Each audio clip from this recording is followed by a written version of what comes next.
네, 새로운 한 주가 시작되는 월요일 아침입니다. 주말 동안에 휴식 좀 하셨나요?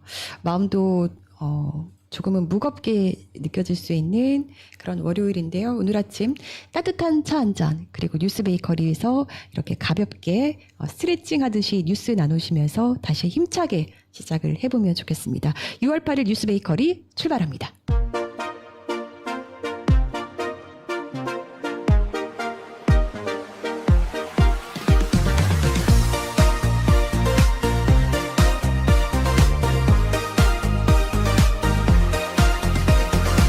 새로운 아침 눈을 뜨면 진실의 조각들을 모아 날카로운 질문 깊은 시선으로 세상의 소금과 빛을 담아냅니다.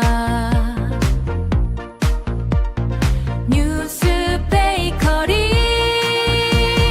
따뜻한 시선 정확한 진실 뉴스 베이커리 오늘을 굽는 신선한 이야기 뉴스 베이커리와 함께 활기찬 하루 시작하세요.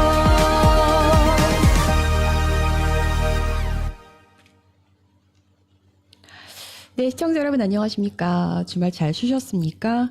네, 우리 채팅창으로 인사 나눠주고 계신데요. 여러분 반갑습니다. 네, 우리 풍년초님 선관위는 무능을 넘어 게으르기까지 하다라고 딱 지적을 해주셨는데 맞습니다. 오늘 중점적으로 선관위 얘기를 좀 많이 해볼 겁니다.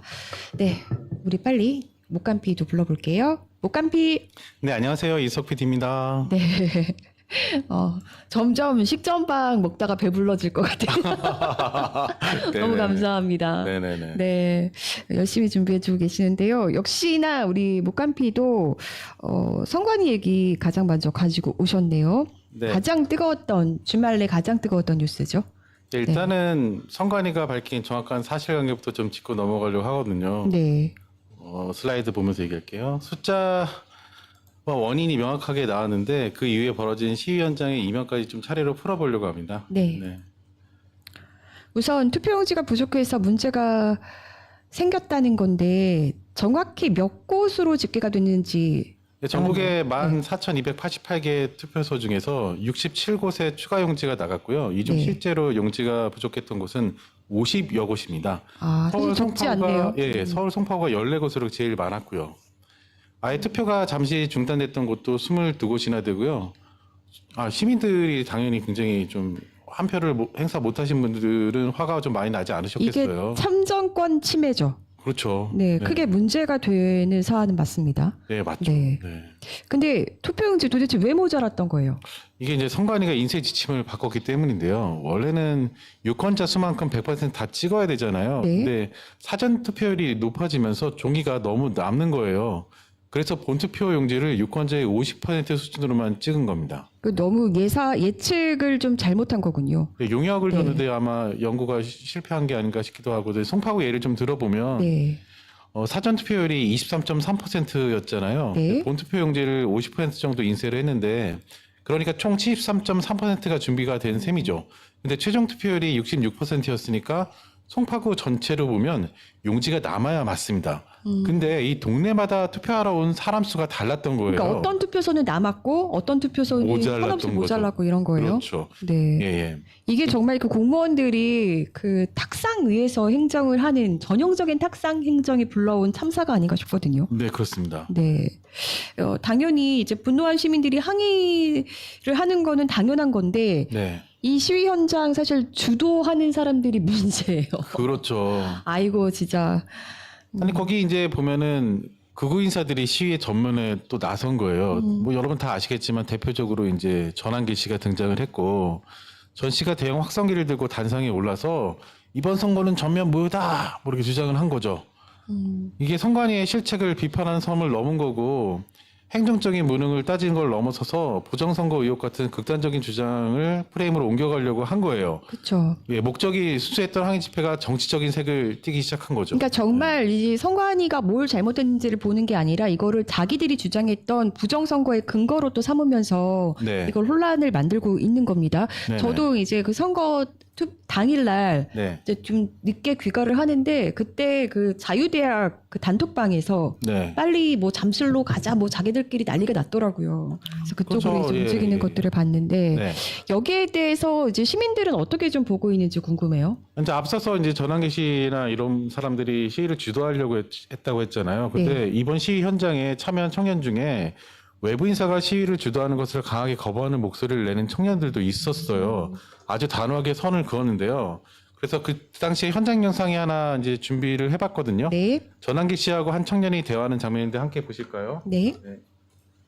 카드로 내주세요.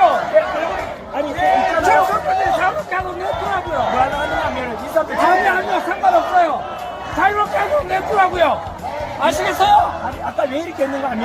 아니요, 상관없어요. 사람이 없어요. 젊은 사람들이 자주적으로 하잖아요, 지금. 보고 있어요. 그걸 하려고 해요. 무슨 말이냐면, 저도 제가 이끌고 있는 사람이 있어요. 오직 시민들이. 네. 이게 이 선관위에 대한 그 항의 주도권을 자기들이 먼저 가져가면서 이제 부정선거론으로 확산을 시키고 있는 건데 여기에는 사실상 뒤집어 보면 주도층은 황교안 뭐 그 전한길 이런 사람들이지만 거기에 다양한 사람들이 지금 모이고 있다는 거잖아요. 그렇죠. 이제 보신 것처럼 이제 여러 이제 뭐 사람들이 많은데 그래도 이제 뭐 본인이 자발적으로 이제 어떤 이제 선거에 문제점이 있다고 항의하러 온 청년들도 있는데 그거를 이제 그 황교안 씨나 전환기 씨 같은 사람들이 주도하려고 하니까 아니 자주적으로 할 테니까 나서지 말라고 선을 그은 거예요. 그렇죠. 예. 사실 여기에 이제 상식적인 사람들이 함께 가고 있는 건데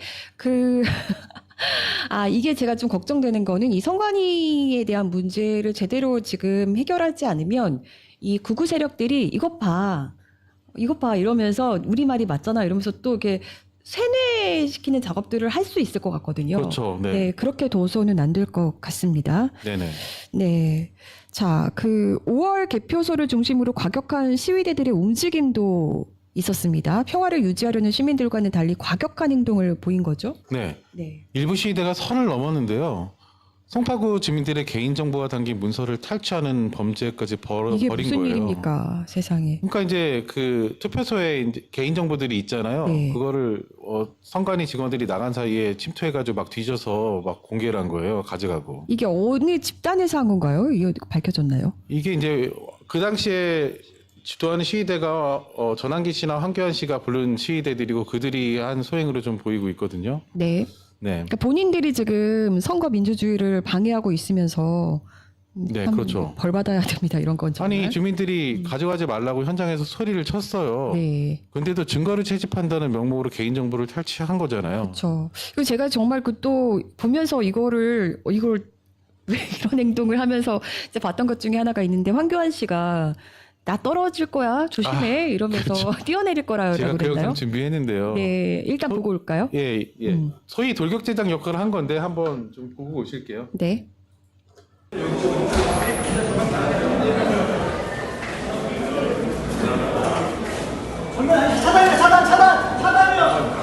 변호사야! 변호사라고! 뭘 잡아? 어딜 잡아? 잡지 말라고. 황교안으로. 차단.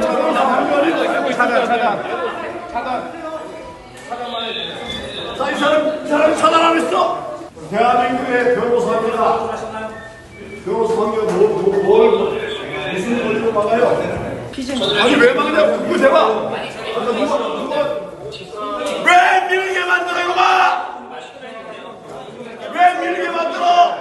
막지 마 이거 봐! 그렇죠. 막는 이유가 뭐야? 정말 막는 근거가 여러 개 있어요. 잡지 마! 안 잡은 거야? 막는 근거가 뭐냐고. 다시 경찰관이! 왜 막느냐고. 개표 참관 신청 안 하셨잖아요.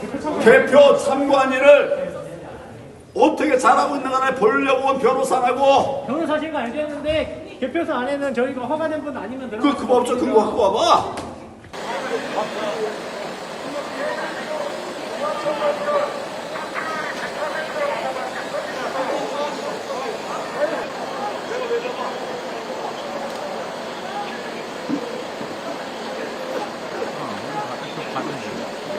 올라왔습니다.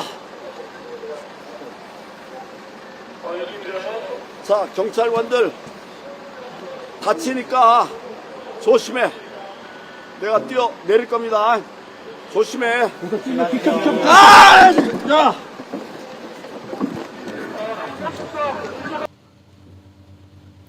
아, 이거 뭐 웃어야 될지 울어야 될지 모르겠습니다. 일단 네. 이 부정선거를 민주진영 주도로 판을 바꿔야지라고 말씀하셨는데 선거의 문제점들 이런 관리의 부실 문제는 정확하게 짚어야 되지만 이걸 가지고 이제 부정선거다라는 쪽으로 또 몰고 가면서 이 팩트를 또 어그러뜨리면 안 된다는 거 네, 그렇죠. 네. 말씀드려야 될 것 같고 자, 황교안 씨 선거한 락하냐고 좀 아까 그 댓글 본 것 같은데 풍년초님이 네. 황교안이 락 콘서트 나왔냐고 뛰어내릴 그러니까요. 테니 받아라 소리를 신났다고. 고래고래 질러가지고 그래서 저는 지금 이렇게 네. 떨어졌잖아요. 그러면서 네. 어떤 그 경찰분 한 명의 품으로 안겼어요. 네. 이분의 허리가 굉장히 걱정됩니다. 아, 근데 뛰어내린 게 아니라 품에 안겼어요. 그 소리 지르는 거 있잖아요. 네. 아 소리 지르잖아요. 정말 고의로 뭔가를 일으키려고 정말 결심하고 뛰어내린 듯한 그런 자세 아닌가요? 아, 제 추태도 이런 추태가 그러게 말입니다. 네. 이거 총리까지 하고 그 대통령 권한 대행까지 하셨던 분이 맞나 네네. 싶은데 네. 자, 그런데 그 황교안 씨가 계속 이런 얘기를 해요. 개표소 출입을 막는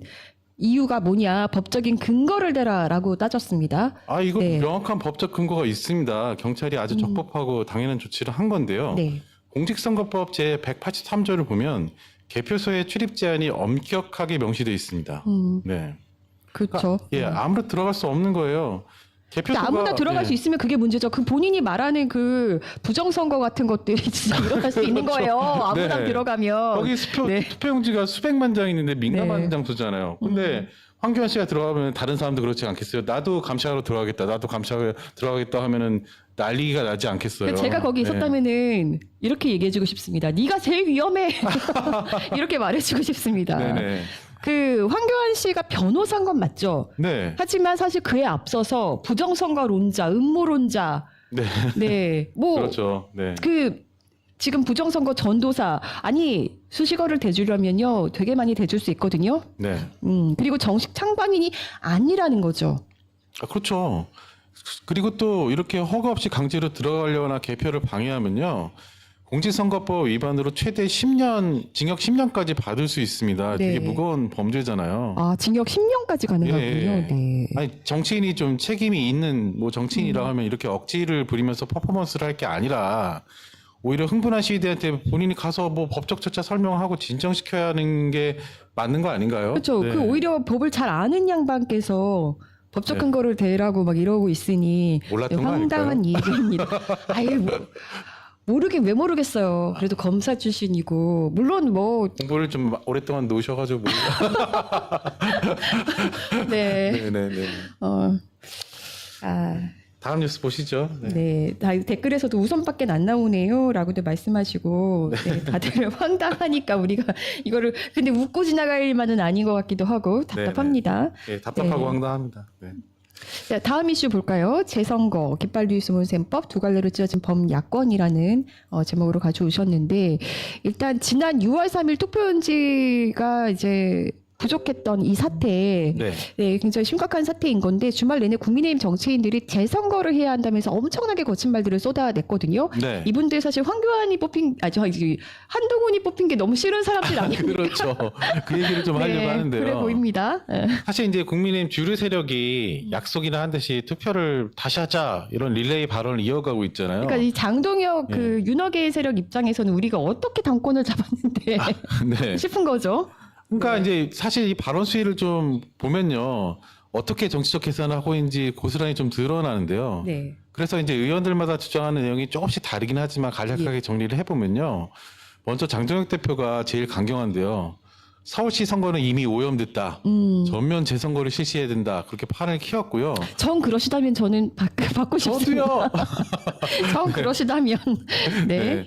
그리고 이제 당권 주자인 나경원 의원이 독일 베를린에서 선거 무효 판결이 났던 것처럼 사법부 판단을 받아 전면 재선거를 해야 된다. 로 법리적 명분을 대는데 저 이거 할 말이 있는 게 이 독일에서 베를린에서 선거 무효 판결이 났던 게 단순히 그 투표용지 부정 때문이 아니라 그 선거는요 총체적으로 문제가 많았던 선거였어요. 네. 그래서 이제 선거 무효 판결이 났던 거지 이거를 투표용지가 부족했던 어떤 사례가 독일 베를린인 것처럼 얘기하는 건 오히려 반대의 사례인 거예요. 저번엔 방송 때도 오히려 제가 이걸 인용해가지고 얘기를 했었거든요. 네네. 예. 그러니까 이거를 뭐 이분도 알고 얘기하는 건지 아니면 일부러 가짜로 일부러 얘기하는지 그러는 거죠. 모르겠지만 다들 네. 법적으로 빠삭한 사람들 아닙니까? 그걸 이용하는 네. 거죠. 네. 네. 그리고 이제 윤상현 의원이 뭐 이렇게 얘기했어요. 전체는 무리고 문제가 터진 50여 곳만 투표소만 국지적으로 재선거하자 뭐 이런 식으로 또 네. 얘기를 했고요. 네.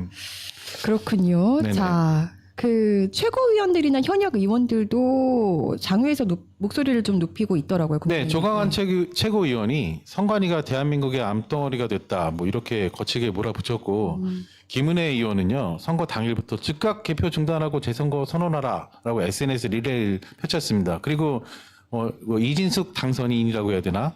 그 사람하고 이제 또 김민수 최고위원이 아예 잠실 개표소와 청와대 인근 시위현장으로 나가서 시민들하고 같이 재선거 구호를 외치면서 장애투쟁의 불을 좀 지폈죠. 근데 이 사람들의 의도는 지금 정말 선거 민주주의가 훼손돼서 그게 속상하다기보다는 이걸 빌미로 지금 이재명 정부 흔들어 보겠다라는 게 첫 번째 있는 그렇죠. 거고 네. 두 번째는 당권을 뺏기지 않겠다라는 게 클 겁니다. 그렇죠. 그게 네. 제일 클 것 같아요. 그렇죠. 네. 오세훈, 한동훈 이런 사람들이 들어오게 되면 아무래도 그들 중심으로 이제 재편이 되면서 윤핵관은 축소가 되고 네. 자기들이 설 자리를 잃을 거라는 지금 그 불안감.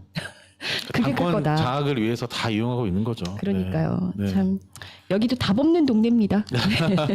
자, 그런데 그 장동혁 대표의 행보를 날짜별로 좀 뜯어보면 좀 이거 뭐지 싶은 게 있어요. 네네. 처음에는 펄펄 뛰다가 중간에 며칠 조용했거든요. 네. 근데 다시 주말에 강공 모드로 돌아섰거든요. 네, 그래서 왜 이랬다 이걸 저랬다 하는 겁니까? 72시간 타임라인을 좀 만들어봤어요. 오, 네. 네. 아주 이제 되게 흥미로운 셈법이 좀 보이는데 네. 선거 당일인 3일에는 선관위를 찾아가 재선거를 외쳤습니다. 네. 그런데 다음 날인 4일부터는 갑자기 직접적인 재선거 언급을 멈춰요.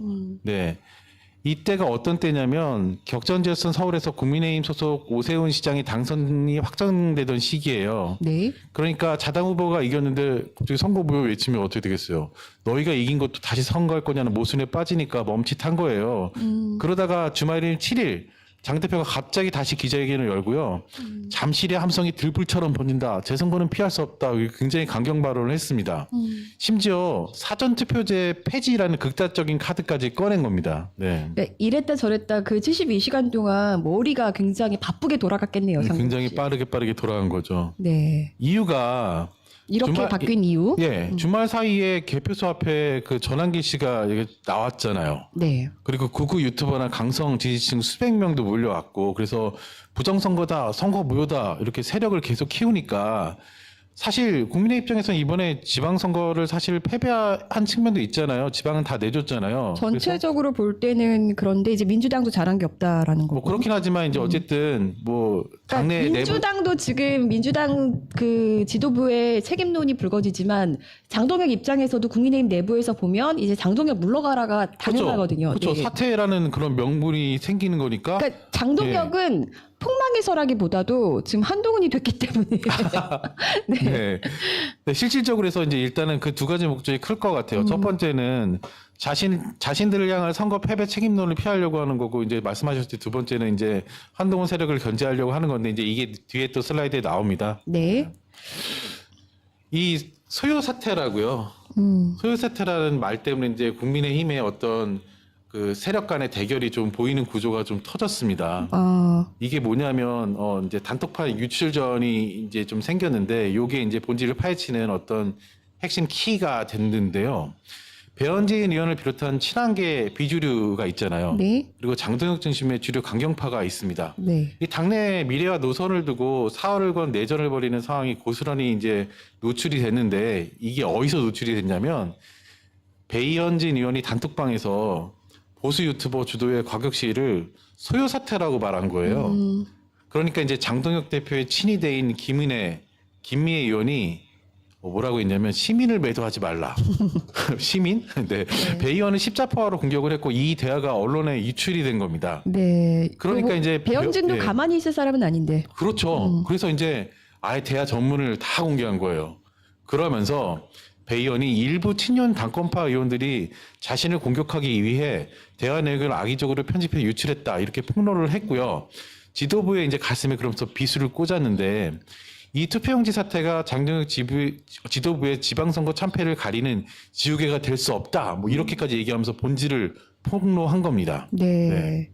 그러니까 이게요, 제가 전체적으로 이제 보다 보면, 제 선관위가 잘못했다라는 거는 너무 명백하고요. 그 여기에 더해서 지금 이거를 선관위를 지적하고 있는 이 국민의힘 내부 사람들, 사실 이 사람들도 다 위험한 사람들처럼 보이거든요, 저는. 그러니까 이게 그렇죠. 정말로 네. 뭐 민주주의를 바로 세우기 위한 움직임들이 아니라 본인들의 당권을 위해서 그 본인들의 어떤 정치적 생명 연장을 위해서 이렇게 그 혼란을 야기한다라고 사실 보여지는 측면들도 많아서 굉장히 좀 불편하게 보이긴 합니다. 네. 네. 자, 다음 이슈 보겠습니다. 일단 민주당을 상대해야 될 그 범야권 전체 구도. 네. 요건 어떤 얘기인가요? 네, 이 부분이 이제 요 사태의 최종 결론인데요. 범야권의 목소리는 딱 하나예요. 현실성 없는 재선거를 주장하느냐 안 하느냐 두 갈래로 완전히 분화가 됐는데 일단 한동훈 의원이나 인석 대표 같은 주요 주자들의 노선을 좀 보면요. 이 사람들은 철저하게 장동혁 지도부의 재선거 늪을 패스를 일단 했습니다. 한동훈 무소속 의원이나 이준석 개혁신당 대표가 재선거란 단어를 일절 꺼내지 않아요. 본인들은 당연하죠. 네. 대신 네. 이제 특검 도입이나 선관위 카르텔 개혁 같은 합리적 노선을 좀 택했고요. 한동훈 씨가 뭐라고 했냐면 폐쇄적인 선관위를 특검으로 끝장내야 된다라고 했고 이준석은 대통령이 직접 사과하지 않으면 특검이 폭발할 거다라고 청와대를 압박을 한 겁니다. 그러니까 극단적인 어떤 음모론 세력하고는 선을 좀 긋고 시스템을 고치자는 명분으로 중도층 의원까지 넓히는 그런 선택을 한 거고요. 이게 영리하게 보이긴 한데 이것도 결국은 이재명 정부의 어떤 그 무리를 주겠다. 이재명 정부 공격에 합세하겠다. 좀 이렇게 보이긴 하죠. 그렇죠. 예. 그래서 이걸 보면 국민이 참정권을 침해당한 비극적인 그런 사태잖아요. 네. 근데 정치권은 보면 철저하게 각자 계산기를 두드리고 있는 거예요. 그렇죠. 그 지점입니다. 네, 바로. 국민의힘 주류파가 선거 패배 세탁을 하기 위해서 구구 음무력 세력을 포섭하면서 재선거란 무리수를 던진 거고 반면에 이제 한동훈, 이준석 같은 그런 친한계 비주류 세력들이 이들과의 선을 긋고 특검을 외치고 쇄신 명분을 챙긴 거예요. 범야권이 재선거 찬반을 기준으로 해서 노선 전쟁을 돌입한 형국인 겁니다. 네. 지금 한동훈 같은 경우는 당연히 본인이 지금 국회의원이 됐는데 전국적으로 다 재선거 하자 그러면은 이게 본인 입장에서는 받아들여지기 어려울 것이고. 그렇죠. 예, 근데 예. 그러면서도 약간 합리적인 척을 한다는 거. 그게 그렇죠. 사실은 가장 좀 위험하죠. 그리고 이때다 싶어서 또 이재명 정부의 잘못처럼 이렇게 몰아간다는 게 사실 근데 선관위는 독립기구거든요. 예, 그렇죠. 그래서 정치인한테 자리를 지키려는 지우개 아니면 세력을 키우려는 지렛대 뭐 이런 것들로 다 이용되고 있는 거예요. 이번 상황이. 네, 맞습니다. 자, 대통령 나와라 외치지만 법원은 장동혁의 늪을 비웃는다라는 제목으로 또 가져오셨는데, 네. 네, 계속 좀 얘기를 이어서 해주시죠. 네. 앞서서 이제 보면요. 지난 주말 내내 국민의힘 장동혁 지도부가 전면 재선거를 외치면서 강성 지지층을 끌어모았잖아요. 네, 근데 앞서서 좀 더 얘기 드렸는데 오세훈 시장이 좀 어때요? 굉장히 조용하잖아요. 조용하죠. 왜 원래 개표 상태에서는 개표 중단하라고 제일 먼저 소리쳤던 사람이잖아요. 근데 이기니까 일단 조용한 건데. 조용했다가 또 뭐 네. 이재명 대통령 탓으로 또 돌리고 있었어요. 네네. 네, 어쨌든 이제 뭐 재선거 하나만 안 하고 있잖아요. 그래서 오세훈 시장의 타임라인을 좀 보면요. 흥미로운 모순이 좀 발견되는데요. 뭐 어쨌든 투표 당일날 패색이 짙었을 때는 투표용지가 모자랐으니까 뭐 개표 중단해라라고 그렇게 강하게 얘기하면서 뭐 주말 지나니까 재선거란 단어는 입 밖에 꺼내지도 않고 침묵 모드인데 보면 근데 막상 이제 본인이 당선이 되고 나니까 그 얘기가 속 들어간 거죠. 그렇죠. 그러니까 이게 만약에 그러니까 저도 이렇게 표차가 좀 안 나면서 굉장히 근소한 차이로 정원호 후보가 앞서갈 때 어떤 생각 들었냐면 아 이렇게 이기면 이겨도 엄청나게 시끄러워질 텐데라는 생각은 들더라고요. 네네. 네, 그러니까 이기려면 진짜 압도적인 큰 표차로 이겨야 되는데 이렇게 이기면 계속 진짜 4년 내내 시끄러울 거다. 좀 걱정이 되긴 했는데 결과적으로 더 걱정스러운 결과가 나왔습니다. 어쨌든 네. 이렇게 보면 정치적 유불리에 따라 움직인 거잖아요. 그러니까 오 시장 같은 경우에는 당선이 확정되니까 재선거하고는 딱 선 긋고 뭐라고 했냐면 서소문 고가차도 붕괴 사고 같은 시정 안전 현안을 챙기겠다 뭐 이러면서 빠져나간 거예요. 언제부터요? 언제부터 그랬나요? 참. 네. 예. 자, 오세훈 시장도 빠져나갔는데 주말에 전한길 씨 그리고 무소 유튜버들은 개표소 앞에서 밤새 선거 무효, 뭐 하야까지 외쳤어요. 이분들이 법적으로 선거를 뒤집을 수는 없는 없죠. 건가요? 결론부터 말씀드리면 네. 없죠. 네. 이분들이 길거리에서 아무리 소리 질러도요 법적으로는 아무 일도 일어나지 않아요. 이게 왜 그러냐면요. 공직선거법 222조를 보면요. 선거가 무효라고 소송을 낼 수 있는 주체가 딱 세 부류로 엄격하게 제한이 되어 있거든요. 낙선한 일단 후보자를 낸 정당, 그리고 해당 지역구의 유권자, 뭐 선거인, 요 집단이 딱 이렇게 무효 소송을 낼 수 있는 거예요. 네. 근데 길거리에서 마이크를 잡고 있는 보수 유튜버들이 소송을 낼 자격이 없잖아요.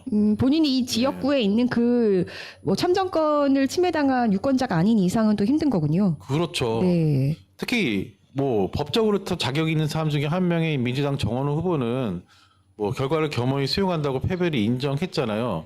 그러니까 이제 유튜버들이 청와대나 선관위 앞에서 시위하는 건 아무런 법적 동력이 될 수가 없습니다. 네. 그러니까 이 사람들은 그냥 자기들 정치세를 넓혀가기 위한 수단으로 요거를 삼을 뿐인 건데 이게 좀 그 집회하는 걸 보니까 장난 과관이 아니더라고요. 막 이제 찬송가 그게 부르고 저도 네. 본 게 아까도 얘기했지만 팬티 투쟁 이것도 그 선거에 이제 왜서 어떤 정치적으로 말리지 않려는 청년들도 막 섞여 있으니까 본색을 안 드러내다가 밤 되니까 이제 갑자기 찬송가를 막 부르는 장면으로 저는 봤거든요. 네. 그래서 참 너무하다. 그리고 뭐, 그 예. 팬티 입고 들어놓으신 저 봤습니다. 그거 사실 차마 영상으로 영상도 있는데 준비할 수가 없었어요. 모여드리기가 참 채널이 민망한 정지될까봐. 그렇죠. 네. 네. 아, 이거 참 회개한 모습들을 바스 많이 목사도 보게 됩니다.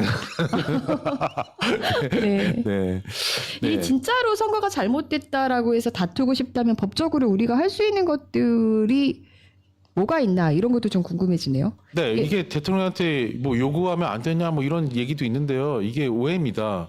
선관위가 헌법상으로 철저히 독립된 기구입니다. 네. 대통령이나 행정안전부 장관이 이래저래라 할 권한이 진짜 1도 없어요. 그 재선거를 진짜 원하면요. 공직선거법 절차에 정해진 절차를 따라가지고 법원과 싸워야 되는 거예요. 결국 사법개혁에 동참하셔야 된다 그러면. 네. 네. 자, 법적 절차 그럼 어떻게 되는지 좀 알려주세요. 이번 선거가 지방선거기 때문에 법원에 가기 전에 일종의 행정심판인 선거소청을 무조건 거쳐야 됩니다. 공직선거법 제219조에 나와 있는 건데요. 가장 중요한 게 시간입니다. 선거일로부터 딱 14일 이내에 중앙선관위에 소청을 내야 되는데 24일 지나면 선거 결과는 법적으로 박제가 돼서 영원히 다툴 수가 없고요. 진짜 투쟁을 하려면 길거리에서 돈을 모아서 시위를 할 게 아니라 지금 당장 변호사 선임해서 서류 쓰고 소송 준비해야 되는 거예요. 네. 그렇죠. 진짜 해야 될 것들을 챙겨야 되는 건데 그럴 시간에 네. 이 소송을 하게 되면 법원이 선거 무효 판결을 내려줄 가능성은 있다고 보세요. 네, 대법원 판례를 보면 굉장히 엄격합니다. 그렇겠죠. 예, 아무래도. 선관위가 투표용지를 모자르게 찍은 행정적 과실이 있다는 이유만으로 선거 무효를 해주지 않는데요. 그 과실 때문에 선거 결과, 즉 당락이 바뀌었을 정도는 게 증명되어야 됩니다. 그러니까 이게 이 정도 이 사람들이 못했기 때문에 선거 결과가 바뀌었을 것이다, 바뀔 수 있다라는 게 이제 증명이 돼야 재선거를 할 수 있다. 그렇죠. 굉장히 쉽게 잘 설명해 주셨는데요. 오세훈 후보하고 정원호 후보의 격차가 5만 3천 표 정도 되잖아요. 네. 그 투표용지가 없어서 발길을 돌린 유권자가 5만 3천 명이 넘는다는 게 객관적으로 증명돼야 되는데 현실적으로 그게 인정되기가 대단히 어렵다는 게 이 법조계의 중론입니다. 네, 그렇군요. 뭐 저는 뭐 서울은 다시 해도 찬성해줄 마음이 있습니다만 또 그렇답니다. 네, 법원의 벽이 높답니다. 네네. 네. 근데 생각해 보니까 선거 소청을 심사하는 선관위의 수장, 그치? 중앙선관위원장이 현직 대법관이잖아요. 네네. 그렇게 되면 결국 법원 사람들이 선거를 관리하는 거네요. 그렇죠. 이걸 가리켜 고양이한테 생선 맡기는 거 아닌가 생각도 드는데요. 이게 이 사태에서 가장 뼈아픈 모순이라고 좀 생각이 됩니다. 헌법상 선관위가 독립기관이지만 관례상 현직 대법관이 위원장을 맡고 있고 요직을 법조인들이 장악을 하고 있습니다. 네. 이번 투표용지가 부족한 지침을 내린 것도 대법관 출신 노태학 위원장의 선관위예요. 네네. 즉 법관들이 주도한 행정이고요. 이게 보면은 선관위 삽질이고 법원의 잘못이라는 뜻이잖아요. 그렇죠. 근데 그 사람들의 잘못을 따지는 선거 소청하고 선거 소송을 다시 또 법원 사람들한테 맡기는 그런 꼴이 되는 거예요. 이게 참 네. 코미디네요. 네. 그러네요. 이게 네. 그래서 제대로 될 리가 없고 누가 누구를 심판하나 네, 라는 네. 질문으로 결국은 돌아갈 수밖에 없는 것 같습니다. 네. 우리 풍년초님이 PD님 변호사 출신이냐 왜 이렇게 똑똑하냐. 저 열심히 준비했습니다. 네. 네. 감사합니다. 아, 정말 이 부분 생각해 봐야 되겠네. 누가 누구를 심판하는가. 네네. 네. 그렇습니다. 선관위가 결국은 그쵸 스스로를 심판하는 셀프 재산의 모순이다라는 비판에서 네. 자유로울 수가 없을 것 같습니다. 네. 네. 결국은 얘기 쭉 듣다 보니까 법리적으로는 현실적으로 그 선거를 전면 재선거 하기는 이제 불가능한 수준으로 보이는데요. 그럼에도 불구하고 국민의힘 주류 지도부는 주말 내내 깃발을 계속 흔들고 있는 이게 거잖아요. 계속 강조한 얘기인데 뭐냐면 철저하게 정치적 꼼수이자 책임 세탁 뭐 이런 거예요. 지방선거 참패를 국민의힘에서 하니까 뭐 장동혁 체계의 대표부가 사퇴를 하는 게 어떻게 보면 마땅할 수도 있는데 이 타이밍에 투표용지 사태 터지니까 극우 세력하고 결합집해가지고 대여 투쟁의 프레임을 짠 거고 본인들 선거 책임 참패론을 덮으려는 방패막이로 투쟁을 이용을 하는 겁니다. 네. 그게 그것도 문제다. 네. 네. 선관위 무능이라든지 이런, 네, 관리 부실 이런 것도 굉장히 큰 문제지만 지금 이 판을 오염시켜 가면서까지 본인들의 계파 갈등 그리고 정권을 향한 투쟁 모드로 이렇게 가져가는 것 자체도 굉장히 불편하고 문제다. 라는 얘기였습니다. 네네. 네.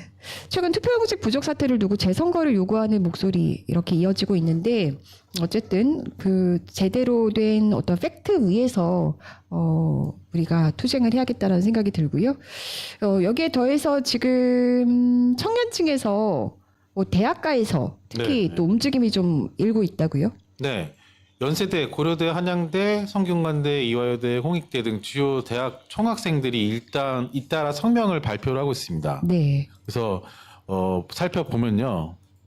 이 내용이 어떤 건지가 궁금하네요. 압도적으로 많이 나온 표현이 뭐냐면 참정권 침해입니다. 그게 팩트죠. 네, 그렇죠. 참정권이 국민이 선거에 참여할 권리를 말하는 거잖아요. 쉽게 말하면 국민이 자신의 한 표를 행사할 권리를 침해당한 건데 학생들은 이번 사태를 단순 행정착오로 보지 않았고요.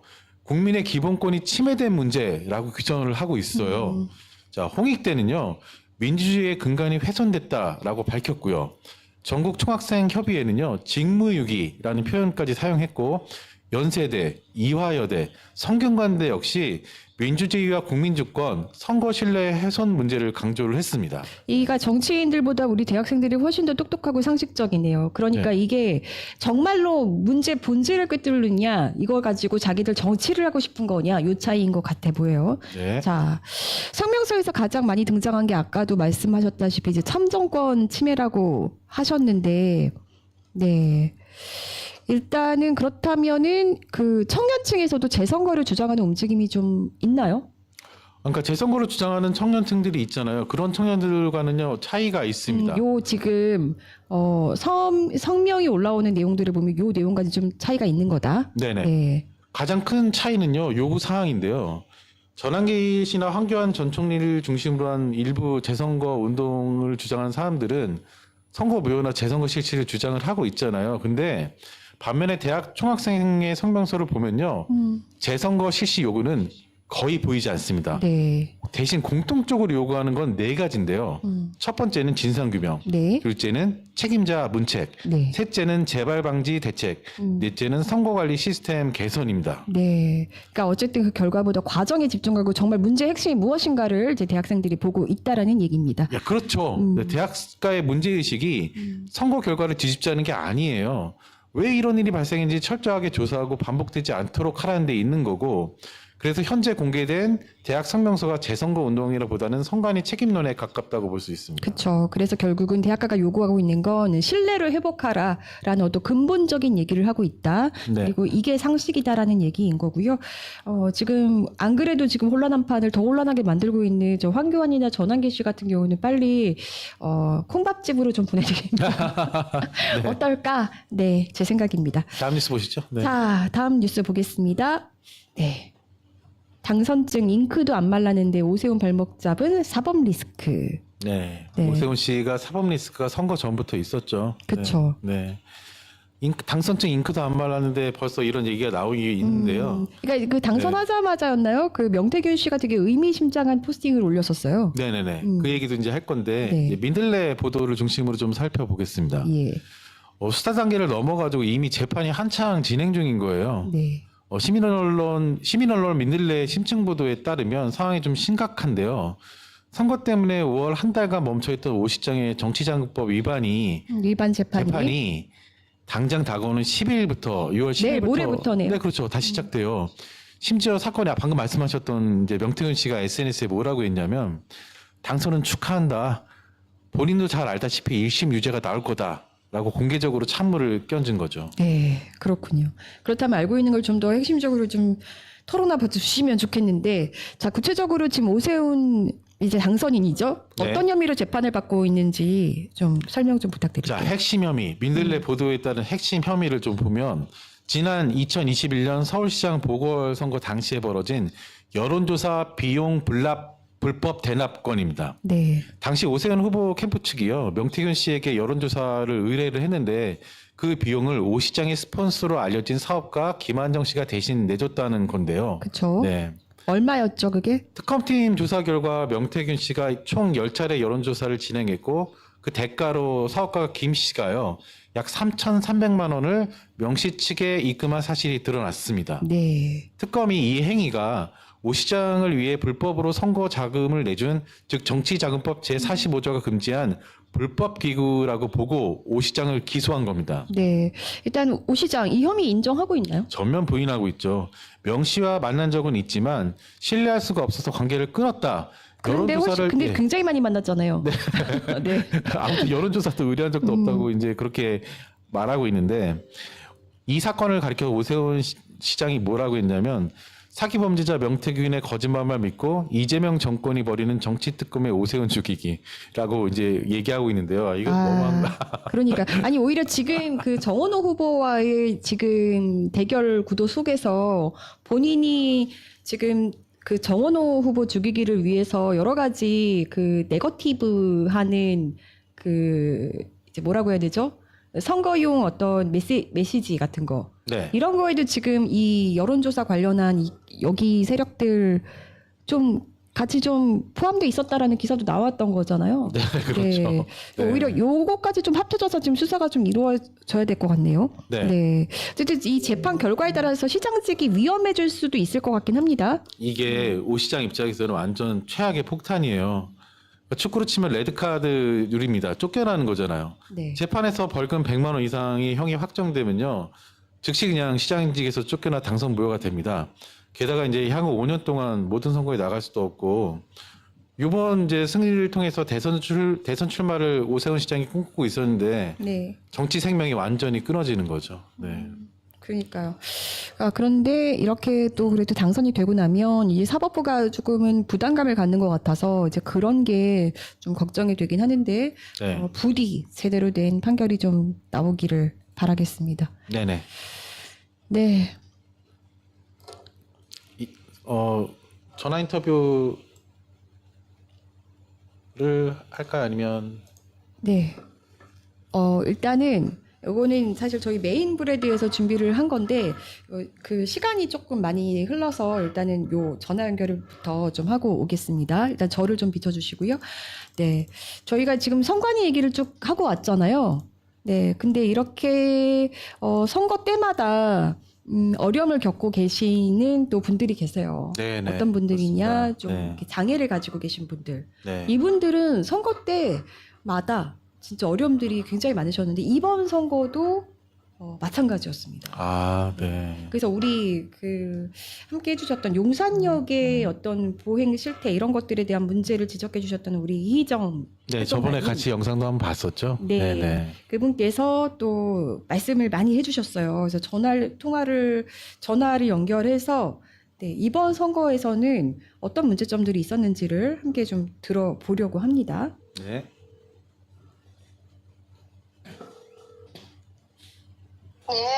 네, 안녕하세요.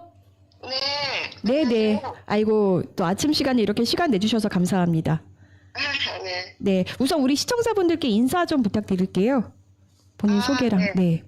네, 우리 뉴탐사 베이커리 시청해주시는 모든 분들께 정말로 감사드립니다. 네네.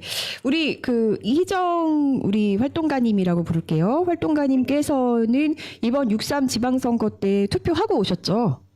네네. 네, 용산구에 거주하고 계시고. 네. 네. 근데 투표 과정이 굉장히 이제 순탄치 않았다고 얘기를 들었어요.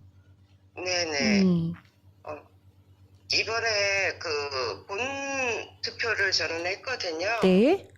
예, 그런데 이제 투표 용지를 받고 나서 둘러보는데 장애인이 투표할 수 있는 낮고 넓은 투표소가 있거든요. 항상 네, 있었는데 예. 없는 거예요. 그래서 이제 물어봤죠. 왜 장애인 투표소가 어디에 있느냐. 저는 이제 따로 또 배치된 곳이 있나 싶어서 물어봤더니 선관위 나온 직원 같아요. 여성이었는데 이번 선거부터는 장애인 투표소가 없어졌다. 그렇게 얘기를 하더라고요. 네, 네. 그래서 이게 말이 되느냐. 저 같은 장애인뿐만 아니라 키가 낮으신 어르신들도 있고 여러 장애 약자들이 있는데 어떻게 이 장애인 투표소가 없어질 수가 있느냐. 이게 왜 이렇게 된 거냐 물었더니 정책으로 없어졌다고 얘기를 하는 거예요. 네네. 그래서 제가 너무 어이가 없어서 어떻게 정책으로 이 참정권을 하는 투표소에 그걸 없앨 수 있느냐. 그러면서 제가 좀 항의를 했죠. 그랬더니 이제 여성 한 분이 더 추가를 해가지고 정책상으로 없어진 거기 때문에 어쩔 수 없다. 그렇게 얘기를 하더라고요. 네. 이 부분에 대해서 그래서 제가 선관위 쪽에 물어봤습니다. 그랬더니 투표소마다 장애인들을 위한 기표소 마련은 다 해놨다. 그리고 그걸 정책적으로 없애라는 얘기는 처음 듣는다. 사실 이런 답변을 듣기는 했거든요. 근데 어쨌든 현장에서 그런 얘기를 들으셨다는 거는 최소한 교육이 안 됐거나, 그쵸? 이런 문제가 좀 있었다고 좀 보여집니다. 네. 자, 그래서 어떻게 투표를 하셨어요? 투표하시는 상황에서 좀 비밀 투표 보장도 안 되고 어려움이 있으셨다고 들었거든요. 네네. 그래서 이제 제가 그랬죠. 그러면 장애인은 투표를 하지 말라는 거냐. 그랬더니 투표 안내문을 받지 않았냐 이렇게 얘기를 해요. 네네. 받았다. 그런데 왜 안 했냐고 이렇게 얘기를 해요. 그러니까 거소 투표를 왜 안 했냐는 식으로 묻더라고요. 그래서 거소 투표를 하든 사전 투표를 하든 본 투표를 하든 나의 선택권인데 그거를 얘기할 필요는 없는 거 아니냐. 그럼 나 오늘 투표를 하지 말고 가라는 거냐 그랬더니 그건 아니라고 그럼 하시라고 그러더라고요. 네. 그러면서 이제 한쪽을 안내를 했는데 또 투표소를 안내를 했는데 일체어 이 전동차가 들어갈 수도 없잖아요. 3분의 1 정도밖에 앞에 입구밖에 안 들어가니까. 네. 그랬더니 뒤에서 자기네가 이거 커튼 있잖아요. 장화. 네네. 네. 그거를 잡아줄 테니까 하시라고 그러더라고. 그래서 뒤에 사람들이 그냥 완전히 다 잡고 열고 그 상태에서 투표를 공개적으로 했습니다. 아, 이게 보내주신 사진을 보면 네. 좀 이렇게 그 기존에 저희가 이제 투표하는 기표소보다 한 조금 좀 큰 사이즈의 기표소가 있긴 있거든요. 예, 오른쪽에 하나 보이죠? 그렇죠. 요거는 네. 근데 말씀하신 또 휠체어가 들어갈 수 있는 그 기표소랑은 다른 건가요? 아니, 그거는 음. 일반 투표소하고 똑같은데 옆에 폭만 사이즈만 조금 큰 거예요. 그러니까 뭔가 예를 들어서 시각장애인 분들이나 이런 분들 같은 경우는 옆에 한 2명 정도가 보조로 들어가야 되잖아요. 그러니까 그런 네네. 분들이 사용할 수 있는 기표소로는 보이긴 해요. 근데 이제 네네. 말씀하신 대로 휠체어를 타고 오신 분들은 좀 어떻게 했나라고 물음표가 좀 찍히긴 하거든요.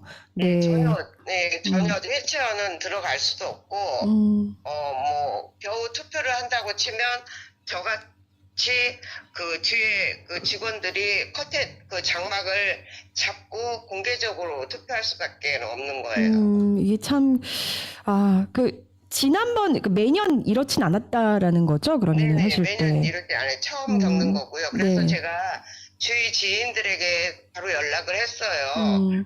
혹시 그쪽에 투표를 아직 안 하신 분들 가면 그렇게 장애인 기표소가 있는지 없는지 좀 확인을 해달라고 했는데, 제가 아는 지인이 세종시에 계시는데 거기도 없다고 하더라고요. 그리고 여기 그 용산인데도, 그러니까 용산은 없었던 것 같아요. 용산인데도 남영동 주민센터에 갔던 분이 없다고 하더라고요. 그러니까요. 그 휠체어 타고 오시는 분들 같은 경우는 보통 그 1층에다가 기표소를 또 그 마련해 놓고 요거를 또 그 2층에 만약에 투표소가 있으면 이거를 선거관리인이나 누군가가 이렇게 전달해 주는 식으로도 하던데, 이제 제가 기사를 보니까 그거를 거부하면서 나는 직접 내 손으로 넣고 싶었다라고 하면서 그냥 투표를 포기하고 돌아가셨던 사례도 제가 보긴 했습니다. 이런 것들이 좀 세밀하게 논의가 되고 했어야 되는데 이 선관위가 참 많은 것들이 부족하구나, 이런 것들 좀 알 수 있겠네요. 네. 자, 그 장애인 참정권을 보장하기 위해서 우리 이희정 활동가님께서 생각하시는 기본적으로 이런 건 좀 해놔라, 좀 요약해서 말씀해 주신다면요. 예, 그래서 지금 제가 선관위나 이 정부의 앞으로의 참정권을 위해서는 꼭 정말 장애인 휠체어가 들어갈 수 있는 네. 그런 기표소가 있어야 될 것이고, 네. 또한 시각장애인들이 할 수 있는 점자 네. 이런 걸 안내를 할 수 있는 그 옆에 그 보조원이 같이 동행을 해줘야 될 것이고, 네. 이런 부분들이 저는 가장 기본적으로 이루어져야 된다고 생각을 하거든요. 네. 그 지역에 장애인이 한 명이 있든 아니면 없을 수도 있어요. 그렇더라도 이런 기회들은 정말 선거는 민주주의 꽃이라고 하면서 네. 장애인은 꽃을 꺾어버리는 지금 이런 모습을 보이고 있는 것 같아요. 예, 그리고 이런 가장 기본적인 것부터 좀 만들어져야 되고 제도화돼야 된다고 생각을 하고 있습니다. 네. 한 표를 행사하기 위해서 또 굉장히 많은 불편을 겪으면서 투표하고 오셨는데요. 그래도 한 표를 행사해 주셔서 감사드리고요. 네, 이런 것들이 개선될 수 있도록 저희가 또 함께 마음 모으고 목소리를 내야겠습니다. 네. 그래서 여기 시청자 우리 모든 분들께 좀 부탁드리고 싶은 얘기가 있는데요. 네.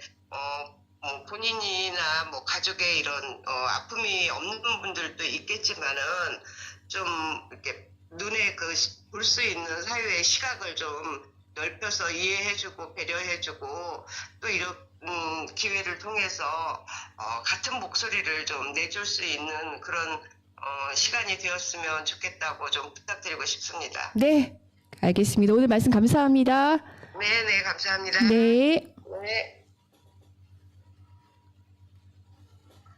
네, 이왕 얘기한 김에 우리 장애인분들이 어떻게 불편하게 투표를 하셨는지 얘기를 조금 더 보고요. 다시 또 네, 오늘 돌아갔다 순서로 오늘 왔다 좀 갔다. 순서가 네네. 네, 이렇게 됐는데 보고 네. 올게요. 일단은 이게 지금 이희정님께서 보내주셨던 사진이에요. 네네. 여기 보시면 좀 넓은 기표소가 있잖아요. 저는 네. 이게 이제 장애인 기표소겠거니 생각을 했고 아마 성관위에서 얘기한 것도 요건 것 같아요. 네. 근데 실제로 이제 휠체어가 들어갈 수는 없잖아요.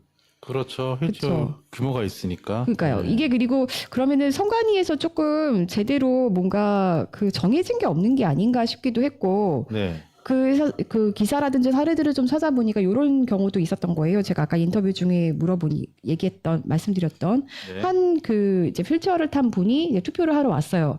근데 이분한테는 임시 기표소 1층에서 해라. 그리고서 여기 이제 안내원이 실제 투표소인 2층으로 옮겨다 주겠다라고 한 거죠. 네. 근데 이 유권자 입장에서는 내가 휠체어를 타고 힘들게 왔고 실제로 내가 이제 투표함에 넣고 싶은데 나는 이렇게 할 수 없는 거냐. 그러니까 제대로 시설이 갖춰지지 않았기 때문인 거잖아요. 그러니까 결국은 그냥 이렇다면 나는 그냥 돌아가겠다 거부하고 이제 돌아가셨던 그 사례가 기사가 난 게 있더라고요. 아, 이런 것들을 볼 네. 때 이게 사실은 전체적으로 선거철에 갑자기 그 휠체어가 들어갈 수 있는 방지턱이라든지 이런 뭐라 그러죠? 경사진 도로라든지 뭔가 리프트라든지 이런 걸 갑자기 만들 수는 없잖아요. 그렇죠. 그러니까 이런 것들을 우리가 평소에 얼마나 등한시하고 살았는지를 저는 그러니까 요 선거를 통해서 좀 깨닫게 되는 것 같습니다. 네. 그리고 어떤 일들이 있었냐면 이제 선거 전에 인권위에서 장애인 참정권을 보장하라는 인권위 권고가 있었어요. 네. 이게 어떤 내용이었냐면 이제 점자 공보물 있잖아요. 네. 이런 것들을 제대로 이제 갖추도록 어떤 법적으로 개정을 해라라고 인권위가 권고를 했는데 선관위가 이거 못한다. 법 제정은 이제 국회 권한이기도 하고 자기들이 시간도 부족하고 시설도 부족하고 못한다 이렇게 해서 이제 거부를 했었고요. 국가인권위원회가 재반박을 해서 해라라고 했는데 결국은 이게 이제 실질적으로 인권위가 요구하는 대로는 다 이루어지지 않은 거죠. 그리고 네, 그러니까 이게 보시면 이제 장애인분들 입장에서는 특히 알기 쉬운 투표용지가 필요할 거 아니에요. 네. 네, 그림이라든지 사진을 포함해서 이해하기 쉬운 내용도 이렇게 하고 투표 보조인도 지원을 해라라고 했는데, 네, 이런 것들이 우리는 아직까지도 이런 것들이 많이 안 되고 있다. 이런 걸 알 수가 있고요. 그래서 지금 이 선거 전에도 이런 내용들이 왈가왈부했었습니다. 그래서 이제 제가 선관위에 물어봤을 때 이제 사전 투표 시에까지 뭔가 장애인 특히 시각 장애인을 위한 이제 점자 투표 용구 있잖아요. 네. 이런 걸 다 배치할 수는 없었다. 그래서 그렇게까지 하진 않았지만 우리는 어쨌든 장애인들을 위한 기표소는 전국적으로 다 배치를 했다 이렇게 주장을 하고 있는데 확실히 이제 휠체어를 탄 분들에 대한 어떤 배려 그리고 그런 것들에 대한 생각까지는 많이 미치지 못하는 게 아닌가 싶고 그리고 이제 이희정님이 겪으셨던 용산구의 사례 이제 안내를 그렇게 받으신 거잖아요. 이렇게 네. 하라고 정책적으로 내려왔다라고 이제 얘기하는 거는 최소한 이제 교육의 문제는 있어 보인다. 그거를 이제 실제로 정책적으로 그런 게 있었는지 없었는지 이제 선관위는 아니라고 하고 있기 때문에 그건 알 수 없지만 일단 교육의 문제는 좀 있어 보이죠. 네, 그런 문제가 좀 송파동에 보면은 기표소 투표하러 갔는데 네. 사전 투표하는 데서도 사실 장애인 관련된 시설을 제가 본 기억이 없고 그리고 저만 좀 지금까지 비춰주세요. 죄송해요. 네. 계속 제가 지금까지 살면서 또 제가 투표를 여러 번 했잖아요. 네. 근데도 사실은 저는 장애인분들이 투표하는 걸 한 번도 본 적이 없어요. 그거 어쩌면은 포기한 게 아닌가 그런 생각이 들고 그다음에 이제 예산 부족이나 이런 부분들에 대한 얘기를 하는데 사실 이게 대통령한테 얘기한다고 하더라도 해결이 안 되는 게 선관위가 법적으로 독립기구이기 때문에 대통령의 지시를 받는 데도 아니잖아요. 결국은 선관위의 의지인데 선진국 사례를 보면 예산을 막대하게 투입해서라도 어쨌든 선거 관리가 제대로 이루어질 수 있도록 예산을 충분히 쓰는 반면에 그렇게 예산이 부족하다고 하면서 선거 용지까지 그렇게 뭐 부족하게 배치해서 문제를 일으켰는데 그러면서 이제 매번 예산 타령을 하고 있는 걸로 저는 알고 있거든요.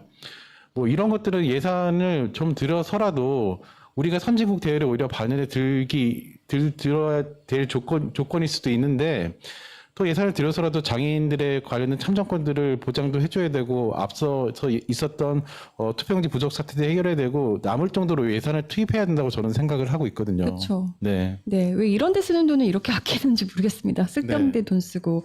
자, 그리고 이런 사례도 있더라고요. 시각장애인이 이제 그 자신을 돕는 두 분을 이제 대동해서 투표를 하러 간 거예요. 그럼 네. 누구보다도 그 지원해 주시는 분들이 사안을 잘 알잖아요. 네. 근데 그분들이 그럼 같이 들어가서 투표를 할 수 있게 도와주면 되거든요. 네. 근데 그분들을 배제시키고 자기들이 들어가서 하면서 뭐 입으로 다 불러준 거죠. 그래서 비밀 투표가 이루어지지 않았다라는 거예요. 아니 저 궁금한 게요. 그러면 점자 투표지 같은 것들을 만들 수 있는 거 아닌가요? 그러니까 있긴 있어요. 있는데 네.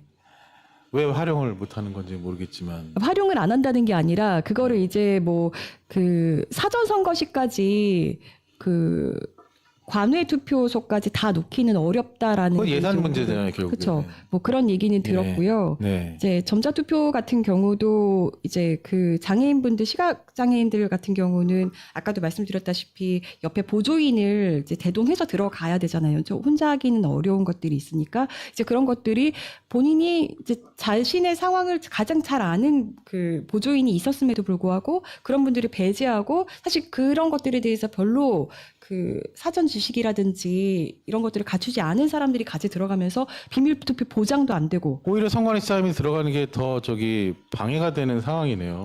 네. 뭐 그런 사례도 좀 있었더라고요. 그래서 네. 여러 가지로 찾아보면 이 장애인 참정권의 문제는 사실 뭐 원투데이 문제가 또 아닌 것 같은데 네. 선관위 문제를 짚어보는 상황에서 이 장애인 투표권에 대한 얘기들도 우리가 좀 더 깊게 좀 봐야겠다 싶습니다. 네. 자, 그럼 우리 오늘 얘기 못한 우리 또 시정방 다시 넘어가 네, 볼까요? 넘어가 보겠습니다. 네. 네. 일단은 이제 다음 얘기할 거는 뭐냐면 30번 슬라이드 보면 네. 이승환 씨 이제 관련된 얘기인데요. 막말 논란 윤서인 씨를 고소했어요. 예. 다음 슬라이드 볼까요? 윤서인 씨가 사전 투표에 이승환 씨가 참여를 하니까 거기에 대해서 겨냥해서 뭐라고 했냐면 좀 심한 말을 했어요. 평생 가정도 못 이루고 이혼이나 당하지 정치 망상 속에 빠진 선동꾼 인생이라고 네. 글을 올린 거예요. 예. 그래서 이승환 씨가 고소를 했지만 사실 이게 단순히 개인 간의 갈등 문제가 아닙니다. 또 이승환 씨도 그렇게 계속 얘기를 하고 있고 뭐냐면 윤서인 씨가 수년간 생산해온 선 넘은 막말, 네. 폐륜적 이미지들 때문에 사회적 분노가 터진 거고 그런 건데 첫 번째로 가장 큰 공분을 샀던 게 뭐냐면 독립운동가 폄훼입니다. 네. 보면 과거 이제 이미지에 여기 슬라이드 보면 뭐라고 돼 있냐면 과거 자신의 SNS에 친일파 후손의 대저택하고요. 네. 독립운동가 후손의 허름한 집을 이렇게 나란히 사진을 올려놓은 거예요. 네네. 그러면서 뭐라고 했냐면 친일파들은 열심히 살았던 사람들이고 독립운동가들은 대충 살았던 사람들 아니었을까. 뭔 소리입니까 이게? 이런 막말을 한 겁니다. 이런 사례들이 엄청 많아요. 또 다음 슬라이드 한번 보시면요. 네. 피가 거꾸로 솟을 거예요. 진짜 그렇죠. 피가 거꾸로 솟을 일이죠. 유관순 열사나 윤봉길 의사가 이제 만세를 부르는 흑백 사진을 올려놓고는요. 일본한테 항복하는 포즈인 줄 알았다. 조만간 제로투, 이게 유행하는 춤인데 제로투도 출 것 같다고 영웅들을 되게 희화했고요. 국방부가 안중근 의사를 추모하자 또 뭐라고 했냐면 안중근이 대한민국 군인이랑 1도 상관없다. 뭐 이렇게 깎아내린 겁니다. 이게 표현의 자유라는 이름으로 역사를 조롱을 계속하고 있는 겁니다. 이거는 표현의 자유에 포함되는 얘기가 아니죠. 그렇죠. 네. 네. 역사 문제 인식이 굉장히 심각한 사람들인데 이런 것들이 그 범죄 피해자나 참사 유가족들을 조롱하는 부분에서 또 더 문제가 되는 것 같더라고요. 예, 역사 문제도 네. 심각한데 또 이런 짓까지 벌였는데요. 다음 슬라이드 보시면 윤서인 씨가 이제 인터넷 매체에 연재한 만화에서 네. 자, 보세요. 안경 쓴 아버지가 딸에게 아동 성폭행범인 조두순, 이걸 조두순이라고 아, 했어요.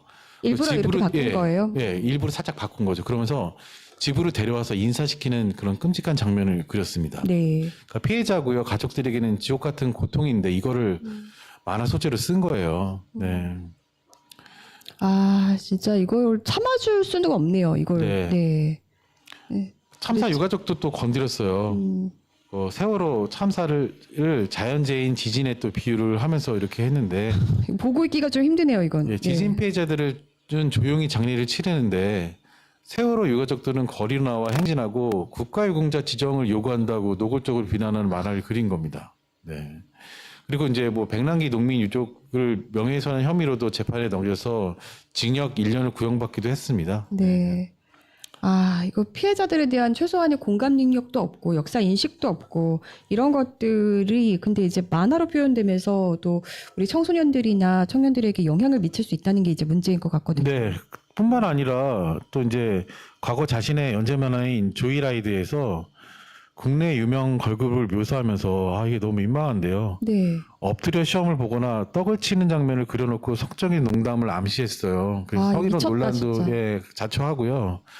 또 장자연 배우 있잖아요. 네. 이 이미지 보시면 이거 보고 있기 너무 힘드네요. 너무 희화했죠. 네. 빨리 묘사하기 좀 넘겨버렸습니다. 그렇습니다. 죄송합니다, 네. 제가.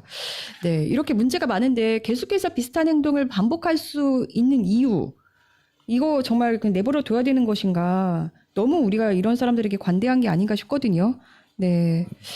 아, 이게 삐뚤어진 역사관인 것 같아요. 보면 윤 씨가 평소에도 친일 논란을 달고 살았습니다. 그렇죠. 예, 위안부 등 일본 과거사 사과 문제를 관련해서 SNS에 뭐라고 했냐면 제대로 된 사과라는 말이 제일 웃기다. 어디 칼로 확 할복이라도 해야 제대로 된 일일까? 이렇게 하면서요. 우리 국민들의 사과 요구를 비아냥거렸고요. 심지어 우리 조상들의 뭐 기술 있잖아요. 네. 뭐 기술을 조롱하면서 왜 컴퓨터도 못 만들고 전화도 못 만들었냐고 깎아내리는 이라 뭐 그런 만화도 또 그렸죠. 네. 아, 충격적인 게 이제 다음 슬라이드에 나오는데요. 네. 예. 또 이게 본인이 뭐라고 했냐면 이미지 보시면 단언한다라는 표현 보이시나요? 네. 이거를 이제 뭐라고 언제 했냐면 본인이 이제 일단 실수를 한 거예요. 뭐 자기한테는 한없이 이제 가볍게 관대하고 남들한테는 한없이 가혹하고 뭐 그런 상황인데 SNS에 비싼 돼지고기를 먹는 사진을 올렸어요. 네. 가장 맛있는 돼지고기 집이라고 단언한다라고 써야 할 거를 단언한다라고 맞춤법을 틀리게 일단 적었는데 네티즌들이 지적을 한 거예요. 국어 공부나 똑바로 해라. 먼저 해라. 네. 그러니까 댓글로 또 달았어요. 단언고합니다. 세월호 참사 희생자를 조롱을 한 거예요. 예. 이게 보시면은 윤서인 씨가 이런 이미지들을 올려놓은 걸 쭉 살펴보세요. 가수 이승환 씨가 법적 대응을 하는 게 당연하고 충분히 이해가 가지 않습니까? 그렇죠. 네. 이거는 그 이승환 씨뿐만이 아니라 이건 국민적으로 다 공분하게 할 수밖에 없는 그런 문제들이잖아요. 네. 네, 이렇게 개인의 명예훼손을 넘어서 누군가의 아픔을 막 찌르고 역사 왜곡하고 이렇게 하는 이유가 본인에게 어떤 이익이 오기 때문에 이렇게까지 할까? 그리고 삐뚤어진 이 역사관은 도대체 누가 심어준 것일까? 이게 정말 답답해지는 일입니다. 그리고 무엇보다도 이 사람이 어떤 컨텐츠를 만드는 사람이라는 거잖아요. 그래서 네, 가볍게 그렇죠. 볼 문제가 아니라 우리의 법과 어떤 그 사회적으로 어떤 안전망들이 이런 사람들에 대해서는 제대로 심판을 받게 해야겠다. 우리가 계속 지켜보고 예, 주시해야 될 필요가 있을 것 같습니다. 네.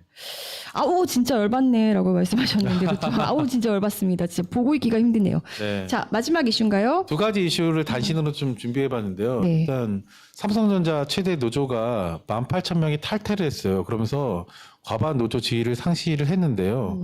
어깨에 따르면 초기업 노조의 조합원 수가 58,270명입니다. 근데 근로자 대표로서 독점적인 지위를 확보할 수 있는 기준선인 전체 임직원의 절반에 미치지 못했고요. 네. 지난달 임금교섭 타결 이후에 성과급 격차 등의 불만을 품은 비메모리부 사업부 소속 직원 등 18,000여 명이 대거 탈퇴를 했고 그래서 최대 과반 노조 지위를 상실하게 된 겁니다. 네. 그다음 다음 소식 보시면 자, 요거 이미지 하나씩 설명드릴게요. 지난해 3월 17일 날 이제 김해시 시의원 김윤상 씨 발언인데요. 헌법재판소가 불법 탄핵을 단호히 각하하여 무너지는 대한민국의 헌정 질서를 바로잡아야 된다. 네. 시의원이 무려 이런 발언을 한 거예요. 그 다음 슬라이드 또 보시면 이래서 이제 또 집회도 그 전에 또 가졌습니다. 1월 19일, 작년 1월 19일 날 창원시청 광장 앞에서 서부지법에 그렇게 많은 청년들이 모였다. 여러분들 청년들이 나라를 위해서 일어난 것이 잘못된 것입니까? 뭐 이런 선동을 하지 않나. 또 같은 국민의힘 의원이죠. 이미애 씨가 김해에 빨갱이들이 많다고요. 김해에서 의정활동하기 힘들다. 네. 이렇게 한 거면서 아래쪽에 슬라이드를 보시면 이렇게 김해 국민의힘이 많아서 그렇죠. 그렇게 말한 건가요? 네, 그것도 작년에 탄핵 네. 직후에 이제 1월 달에 그렇게 집회를 연 거예요. 네. 이제 다음 슬라이드 보시면 자 이제 경남 김해율 개표율이 100%된 상태에서 일단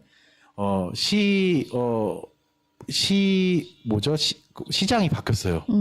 더불어민주당 정영두 모시로 시장이 바뀌었고요. 네, 53.27%로 네, 2위였던 그렇죠. 홍태용 후보보다 네. 일단 뭐 결론부터 말씀드리면 정치 지형이요 더불어민주당 압승으로 딱 바뀐 겁니다. 네. 국민의힘 소속 김해시 의원들이 앞서 말씀드린 것처럼 극우 행사를 벌이고 발언 논란을 막 만들었잖아요. 그렇죠. 이게 시의원의 징계 청열 부결 사태가 이번 표심에 결정적인 영향을 미친 거라고 보인 거예요. 네네. 일단은 말씀드린 것처럼 김해시장이 더불어민주당으로 교체됐고 기존 국민의힘이 우세했던 이거 여기 경남이잖아요. 네. 김해시 지역구 경남 도의원 8석 전원을 민주당이 차지하는 이변이 일어난 겁니다. 이런 것도 있네요. 네. 그리고 전체 김해시 의원 역시도요. 민주당이 전체 25석 중에서 15석을 확보하면서 과반을 탈환을 한 거예요. 네. 그러니까 정당을 불문하고 정치권의 논란과 실책을 표로서 엄중하게 징벌하는 그런 시민들의 모습을 정말 보여주는 대표적 사례인데요. 네. 김해 시민들의 매서운 심판 기능이 다시 한번 증명됐다는 평가가 네, 나오고 있습니다. 네. 그렇군요. 김해시에서 빨갱이 척결을 외쳤는데 정말 빨간당이 추천 나갔습니다. 네, 그 빨갱이는 그러니까요. 빨간당인가요? 정말 언제적 색깔론으로 그러더니 이런 또 결과가 나왔다라는 얘기까지 좀 선거 좀 충격적인 곳들만 살펴보다가 이런 것도 있었네 이렇게 또 보게 되네요. 네. 자, 이쯤에서 노래 한 곡 듣고 올까요? 지금 네. 10시부터 우리 대통령이 또 1주년 맞은 기자회견 하고 있기 때문에 그거 보러 간 분들 많으실 텐데, 네. 저희는 그래도 일단 준비된 거 좀 짧게 요약해서 빨리 마무리하겠습니다. 노래를 저희가 주말에 음악 방송했잖아요. 네네. 네, 그러면서 이제 오세훈 당선에 대해서 오세훈 당선으로 이제 눈물 흘릴 분들 얘기를 하면서 이제 TBS 얘기도 했단 말이에요. 네. 그랬더니 그렇죠. 우리 에스텔라 분님께서 그 TBS 직원분들에 대한 얘기를 듣고 또 작사를 해주셨습니다. 네. 네, 그 곡 가지고 저희가 또 노래를 지어봤는데 처음에 또 되게 슬픈 곡이 나오는 거예요. 네, 그래서 그렇죠. 노래 너무 슬프다. 이거 들으면 또 눈물 난다 해서 좀 그 노래 가락만큼은 조금은 힘있게 힘있게 네, 바꿔서 네. 들려드리려고 합니다. 제목이 벼랑 끝 불씨. 네, 우리 에스텔라님의 작사로 지어진 노래입니다. 함께 듣고 오시죠.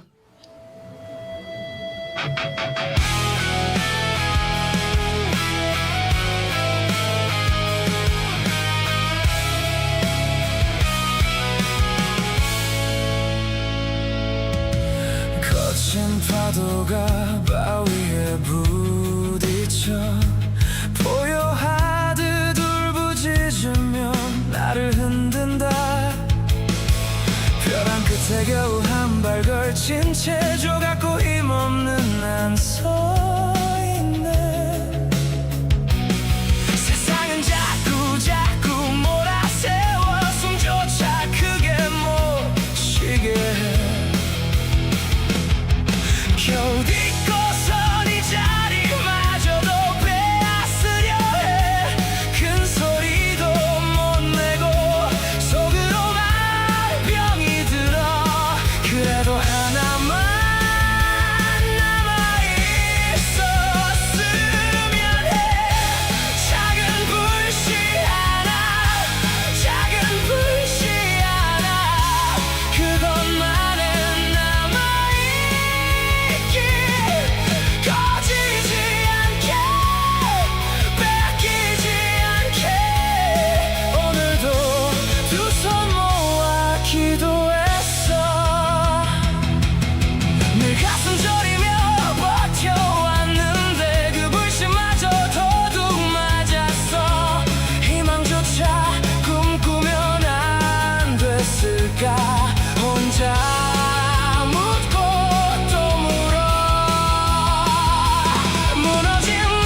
네, 권 기자 울고 있을 듯 이렇게 보내주셨는데 그만 울어야죠. 예, 제가 사실 울면 진짜 당사자분들은 더 힘들 거 아니에요. 오늘 아침에 사실 네. 그런 생각이 나더라고요.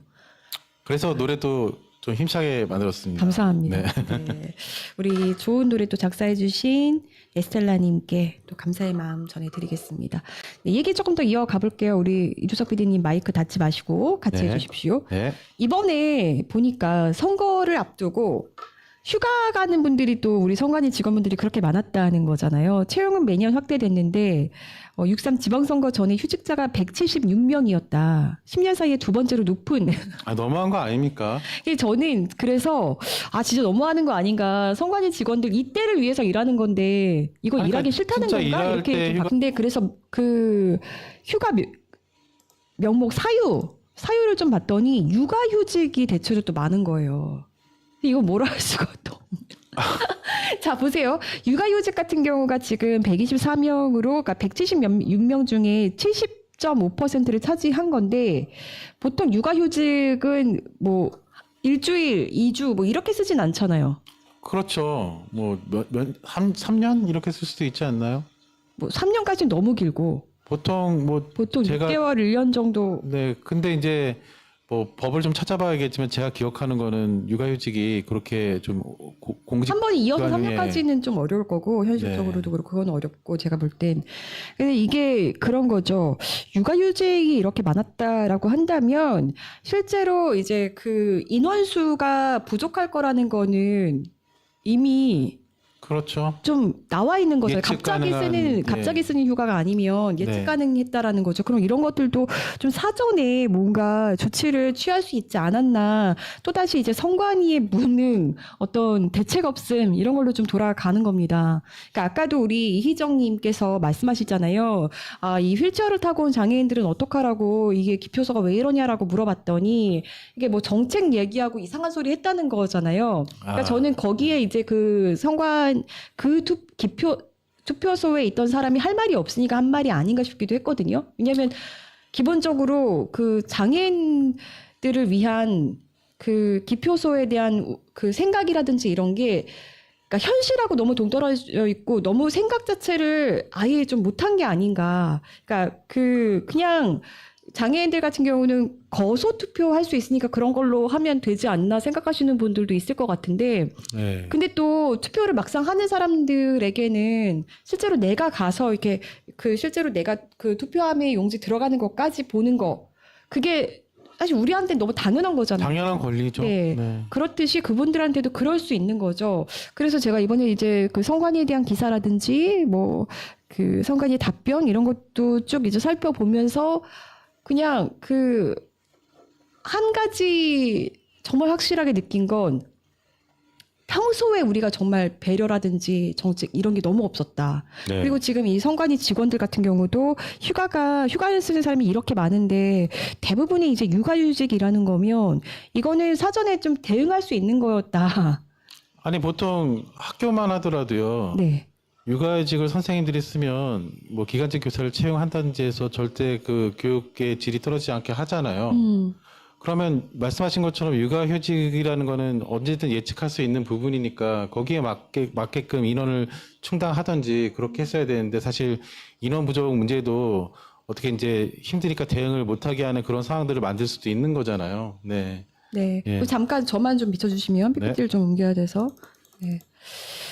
자, 그리고 얘기를 좀 넘어가서, 이 얘기를 좀 해보려고 하는데요. 그래서 오세훈 시장이 이제 당선자가 투표지 부족은 대통령 책임 뭐 이렇게 공세하고, 이거 아까 이제 이주석 PD님 얘기해 주셨던 거고, 이 선관위의 구조를 좀 살펴봤어요. 이것들 이번 기회에도 많이 보셨을 텐데, 일단 중앙선거관리위원회 과천에 있죠.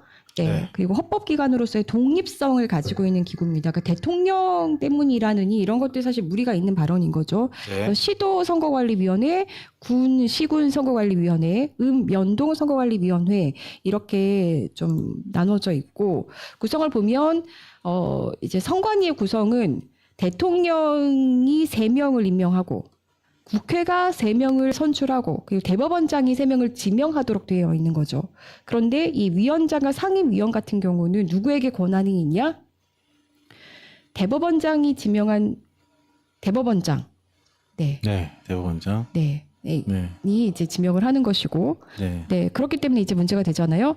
이제 문제는 지금 노태악 같은 경우는 이거에 책임을 지고 물러났다고 했나요?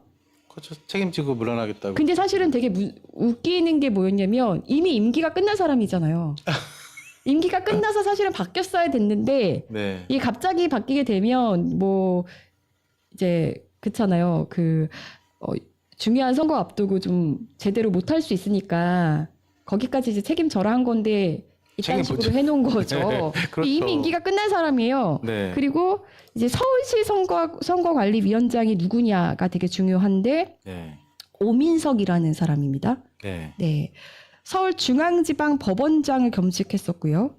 네, 이 사람이 이력이 중요한데 우병우 전 민정수석 구속영장을 기각했던 인물. 아이고. 국가정보원 국군사이버사령부 여론조작 사건 간부들 그리고 박근혜 당시 그 정부 당시에 조윤선 문체부 장관 아시죠? 네. 네, 그 사람에 대한 구속영장도 기각했던 인물. 네. 네, 촛불 집회 관련 재판에 부당한 압력을 가한 것으로 알려진 신영철 전 대법관의 전속 재판 연구관으로 보좌했던 사람. 아, 네. 네. 그리고 장명석 전 청와대 공직기관 비서관, 민간인 사찰 폭로를 막기 위해서 국정원 자금을 전달한 입막음 의혹 혐의를 받았던 인물인데, 네.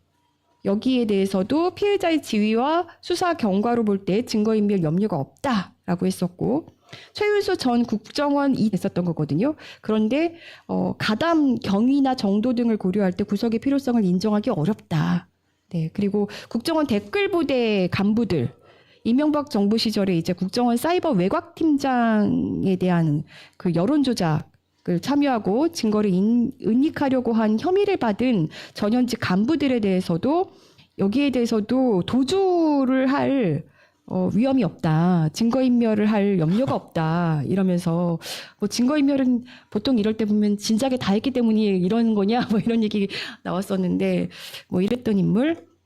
네, 아까 이제 우병우 전 청와대 민정수석 조윤선 전 문체부 장관에 대한 얘기 보셨고 뭐 이런 것들을 했던 분이에요. 네. 지금 그리고 중요한 거 제가 조금 더 곁들여서 얘기하고 싶은 거 뭐냐면 이제 노태악 대법관을 그럼 누가 내정했었냐가 중요한데 이걸 가지고 이제 이게 그 윤석열 때 조이대 작품이다. 아니다. 그 문재인 때 김명수의 작품이다. 여러 말들이 많았죠. 말이 많거든요. 네. 사실 팩트는 김명수 대법원장이 2022년 4월에 노태악을 대법관으로 내정을 했었죠. 네. 사실상은 문재인 때 이제 들어선 사람인 거예요.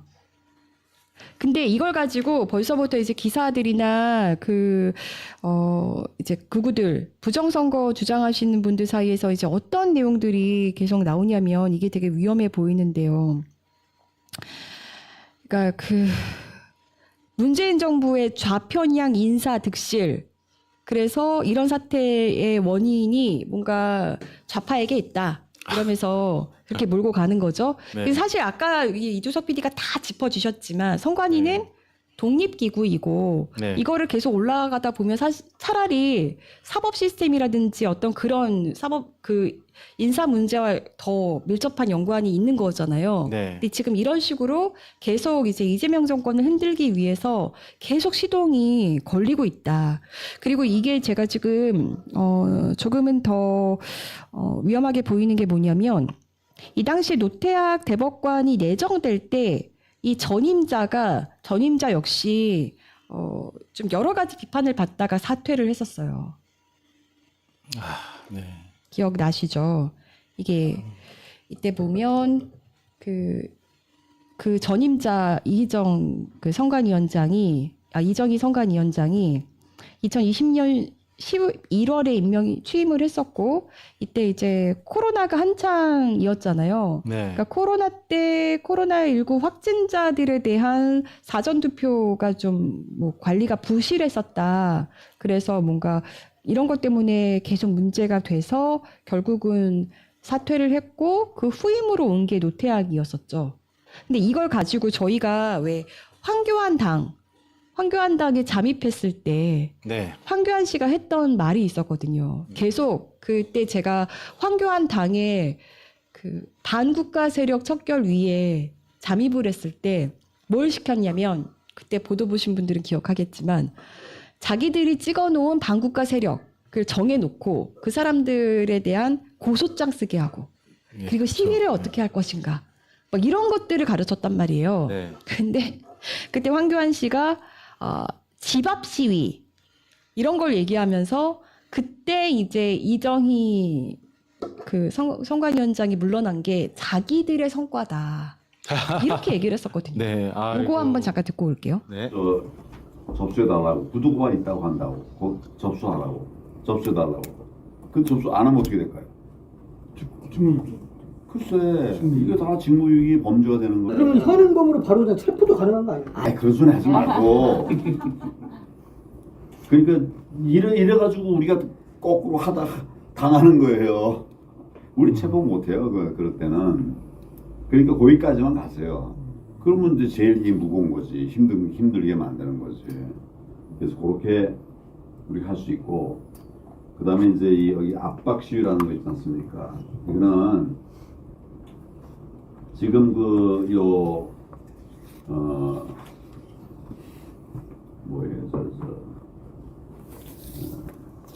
특검,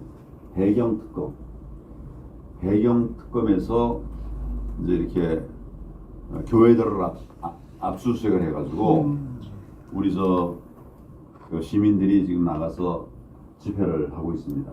오늘 6시에도 하고 오는데 이런 집회도 있죠. 근데 이거는 별로 이렇게 영향을 안 받을 수도 있어요. 그냥 모른 채 해버리고 말아 문 닫아놓고. 그래서 우리가 이제 썼던 거는 이제 집 앞에 찾아가는 거. 아침에 출근하기 전에 집 앞에 찾아가서 계속 샤우팅, 뭐 이게 또 시끄럽게 하면은 또 무슨 소음 규제에 걸린다고 그렇게 또 얘기할 테니까 크게 할 거 뭐 있어요. 지만 듣게 하거나 옆집 사람 듣게 하거나 요걸 계속하면은 그게 굉장히 견디기 어려워요. 여러분 우리가 이런 방법으로 고위공직자를 쫓아낸 일이 있습니다. 아시나요 혹시? 노정이. 예? 노정이. 맞아요. 노정이라고 선관위원장인데 이게 지난번 대선 관리 엉터리를 해놓고 그러고선 뭐 그냥 미안하다 한마디 하고서는 그냥 없어져 버렸어요. 안 나타나고. 그래서 우리가 그 집을 찾아가지고 거기 가서 이제 압박 시위를 했습니다. 말하자면 15일 지나고 나서 사퇴를 해버렸어요. 힘들게 사퇴해버렸어요. 그래서 이런 방법들이 있다. 네. 황당하죠. 아까 제가 이름을 이정희라고 했군요. 노정희가 맞고요. 네. 예.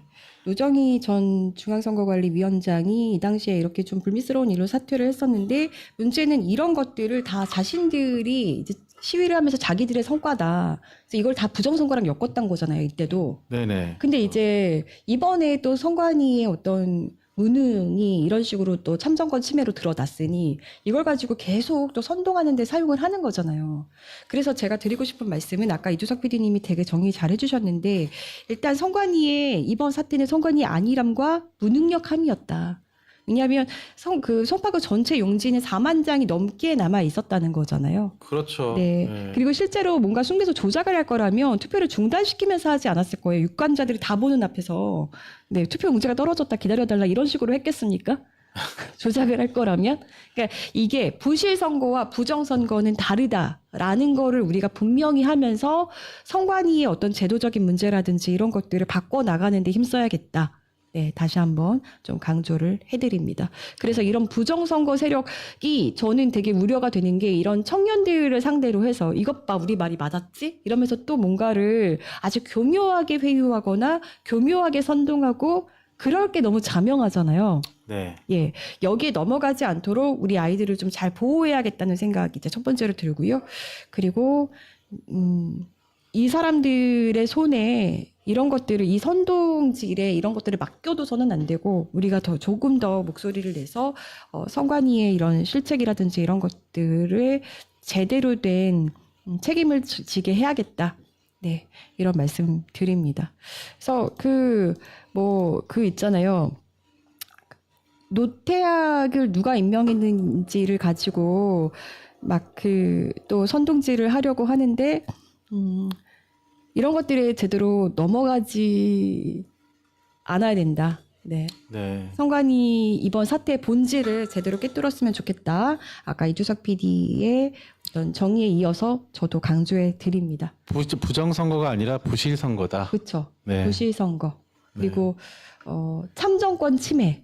그렇죠. 그게 제일 또 중요한 참정권 거죠. 침해에 대해서 제대로 된 목소리를 내고, 이 부정선거론자들이라든지 이 정치 자영업자들, 이 사람들의 선동질, 자기 밥그릇 챙기기에 우리가 또 넘어가선 안 된다. 그 표현 정말 좋은 것 같은데, 정치 자영업자. 말씀드립니다. 네. 원래는 저만 좀 비춰주세요. 네.